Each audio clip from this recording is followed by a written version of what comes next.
Loki, roh Norse yang suka berbuat onar, tinggal dengan nyaman di sekitar Asgard, markas besar para makhluk tertinggi Norse.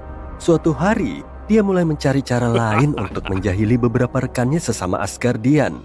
Ketika yang lain sedang tidur, dia memutuskan untuk memotong rambut Sif. Dia adalah istri Thor, sang pelindung petir, langit, dan pertanian. Sif sangat bangga dan terikat dengan rambutnya karena dia memiliki rambut pirang yang tergerai indah. Saat melihat istrinya di pagi hari, Thor sangat marah. Dia segera mengetahui bahwa Loki adalah penyebabnya. Memang, Loki terkenal dengan kejahilan dan sifat isengnya. Thor menemukan Loki dan bersumpah akan membuatnya membayar jika dia tidak menemukan cara untuk mengembalikan rambut ikal emas istrinya yang cantik. Aku sudah bertindak terlalu jauh kali ini, pikir Loki, dan meminta Thor untuk mengizinkannya mengunjungi Svartalfheim, rumah para kurcaci. Mereka dikenal sebagai pandai besi dan perajin yang tinggal di bawah tanah dalam labirin tambang dan bengkel. Jika mereka tidak bisa membantuku, tidak ada yang bisa, kata Loki dalam hati. Dan bertanya kepada para pengrajin ahli apakah mereka bisa membuat rambut baru untuk Sif. Jika mereka bisa membuatnya lebih indah dari aslinya, itu akan lebih baik. Baiklah, kata Thor dan mengizinkan Loki berangkat ke Svartalfheim, di mana dia segera mendapatkan apa yang diinginkannya dan masih banyak lagi. Anak-anak kurcaci bernama Ivaldi sedikit berlebihan dalam memberikan hadiah untuk para Asgardian yang agung. Mereka tidak hanya membuat rambut emas baru untuk Sif, tapi mereka juga menambahkan 2 hadiah lainnya. Kapal terbaik dari semua kapal yang bisa dilipat dan muat di dalam saku dan tombak yang kuat. Tunggu dulu, pikir Loki dengan serakah. Mungkin aku bisa meyakinkan orang-orang ini untuk membuatkanku alat yang lebih keren lagi. Dia menghubungi kurcaci lain, kakak beradik Broker dan Sindri, dan mulai mengejek mereka. Loki berbicara kepada para kurcaci tentang hadiah-hadiah yang pernah diterimanya. Agar lebih meyakinkan, dia bertaruh bahwa mereka tidak akan pernah bisa memberikan hadiah sehebat itu. Para kurcaci adalah makhluk yang sangat sombong dan yakin dengan kemampuan mereka. Jadi mereka dengan cepat menerima taruhan Loki. Loki tentu saja tidak siap untuk kehilangan kepalanya. Jadi, dia memanfaatkan kejahilannya dengan baik dan menyusun rencana untuk memastikan pasangan kurcaci kedua kalah dalam taruhan. Dia menyamar sebagai lalat dan mencoba menyengat mereka saat mereka mengerjakan hadiah.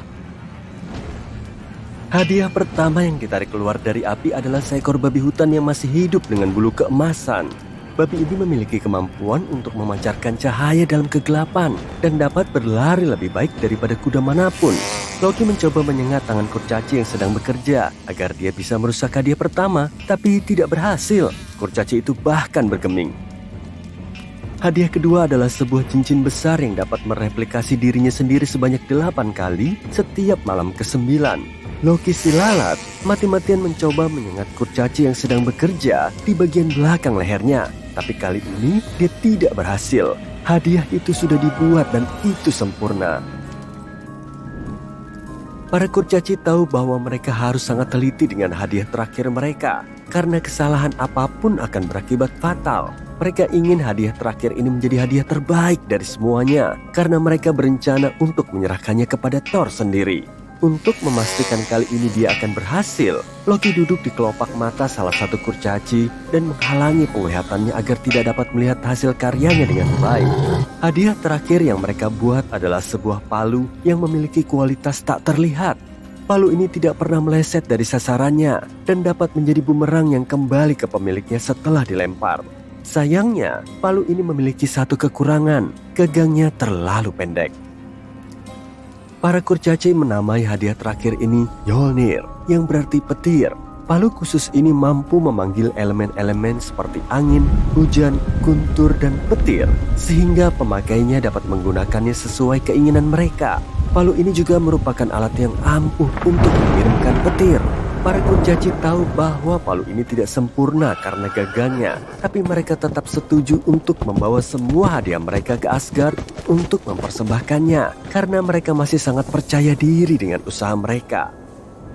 Loki berbicara kepada rekan-rekannya sesama Asgardian, karena dia tahu bahwa hadiah yang dia bawa akan menyenangkan mereka. dia juga sangat yakin bahwa semua orang akan melihat cacat pada Mjolnir, palu itu, dan menyimpulkan bahwa itu bukanlah hadiah yang terbaik. Thor adalah orang yang menerima rambut baru Sif dan palu yang cacat. Odin, ayahnya, mendapatkan cincin dan tombak. Dan Freyr, sang roh raja dan perdamaian, mendapatkan babi hutan dan kapal. Yang membuat Loki kecewa, para Asgardian setuju bahwa palu itu adalah hadiah terbaik dari semuanya. Mereka melihat kegunaannya yang tak ternilai dalam pertempuran masa depan mereka melawan para raksasa. Itu juga berarti bahwa Loki berhutang budi pada para kurcaci. Tunggu sebentar, kata Loki. Memang aku telah menjanjikan kepalaku dalam taruhan ini dan aku berniat untuk menepati janjiku. Tapi aku tidak pernah mengatakan apapun tentang leherku. Dia benar, kata mereka semua. Tidak mungkin para kurcaci dapat menerima apa yang mereka janjikan tanpa melukai leher Loki. Namun, sepintar-pintarnya mereka, para kurcaci tahu bahwa mereka tidak bisa membiarkan Loki lolos begitu saja. Jadi, untuk memastikan dia tidak akan mengerjai siapapun lagi, mereka memutuskan untuk melakban mulutnya. Sejujurnya, mereka memang menguasai kepala Loki, bukan? Thor dan palunya adalah bagian yang sangat penting dalam mitologi Norse. Namun kisah ini hanyalah salah satu dari beberapa hal yang mungkin akan mengejutkanmu tentang roh utara yang kuat ini. Sebagai contoh, banyak tempat di dunia yang dinamai sesuai namanya. Ada banyak gunung Thor di Kanada, Alaska, dan Antartika, dan Thor's Fjord di Greenland. Bahkan ada gunung berapi di salah satu bulan Jupiter, Io, yang bernama Thor. Sebuah elemen kimia juga dinamai untuk menghormatinya, namanya thorium. Unsur ini ditemukan oleh seorang ilmuwan Swedia pada abad ke-19. Karena ia dikenal bisa menciptakan petir dan guntur, banyak kata dalam bahasa Inggris yang berasal dari nama Thor, seperti guntur tentu saja, dan juga hari Kamis. Dalam mitologi Norse, itu adalah hari di mana Thor dirayakan. Palu bukanlah satu-satunya alat yang keren. Cerita-cerita lama juga menyebutkan bahwa Thor memiliki sabuk yang kuat dan sarung tangan besi yang membantu melipat gandakan kekuatannya yang sudah mengesankan. Kita mungkin mengenalnya dari film sebagai seorang pemuda ramping berambut pirang, tapi cerita-cerita lama menggambarkannya sebagai seorang pria bermata tajam, berambut merah, dan berjanggut merah dengan tinggi badan sedang dengan tubuh berotot yang kuat. Cerita-cerita yang sama menggambarkannya sebagai pelindung umat manusia. Namun, sering juga disebut bahwa dia memiliki sifat yang sangat buruk, seringkali menghardik Asgardian lainnya. Keragaman cerita dalam mitologi Norse tidak berhenti sampai di situ. Manusia pertama misalnya, konon terbuat dari pohon. Nama mereka adalah Ask dan Embla. Jika tidak salah, dari situlah kita mendapatkan nama untuk pohon Ash dan Elm. Tidak seperti dewa-dewi dari budaya lain, dewa-dewi dari mitologi Norse tidaklah abadi. Mereka hanya berumur sangat panjang dan mendapatkan kemudahan dan vitalitasnya karena makan apel ajaib. Salah satu peristiwa terpenting dalam kisah Nordik disebut Ragnarok.